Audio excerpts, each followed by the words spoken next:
Hi, today we're going to be talking about the question of debt. One of the folks in our church had asked if we would discuss what the Bible says about debt. And of course, that's a huge topic to try to cover in 3 minutes, but let me try to summarize a few key points that I think the Bible raises with respect to the question of debt. The first thing I want to say is I don't think the Bible either condones or condemns debt.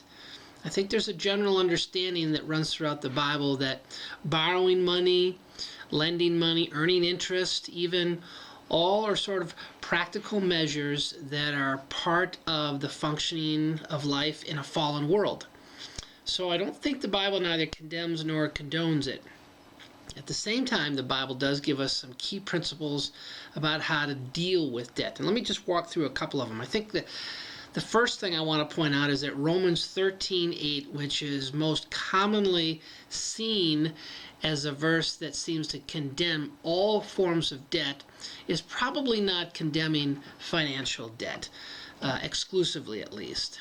Let me take a look at Romans 13, verses 7 to 8, and then just talk about that real quickly. It says, "Pay to all what is owed to them.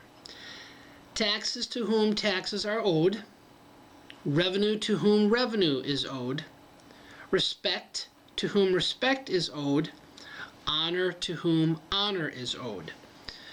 Owe no one anything," it says in verse 8, "except to love each other, for the one who loves another has fulfilled the law." So I think taking both of those verses together, Paul is suggesting not that debt is something we should totally avoid. I think what Paul is saying is that when we owe somebody something, whether it's honor or taxes or even a loan payment, that we need to pay it. And we need to do that in such a way as to bring glory and honor to God. And so therefore, by paying each other love, taxes, honor, or any kind of revenue, we are to pay that back immediately. But it does not proscribe the practice of acquiring debt. Having said that, there are a couple places in the Bible that seem to suggest that loans are to be accepted. Deuteronomy 15, 7 to 8 suggests that when a neighbor needs something, it is okay to loan them money or equipment or anything that you might have.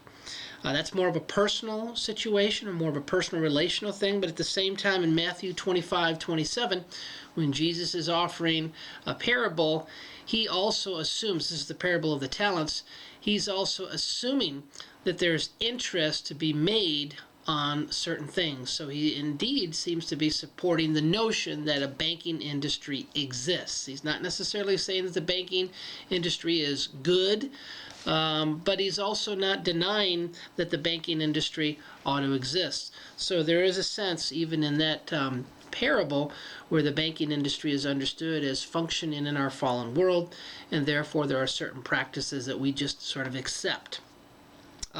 At the same time, the Bible does give us some very clear guidance as to how to manage debt.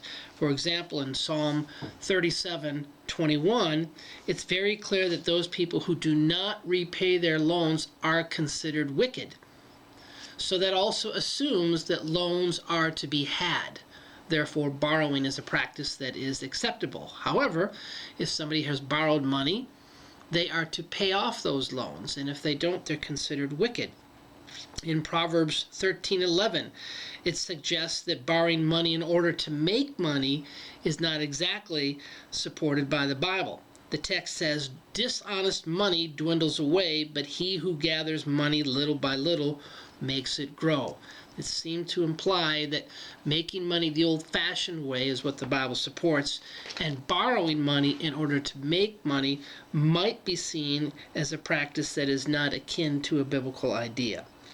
So in the end, I don't think the Bible either condones nor condemns the practice of borrowing or acquiring debt.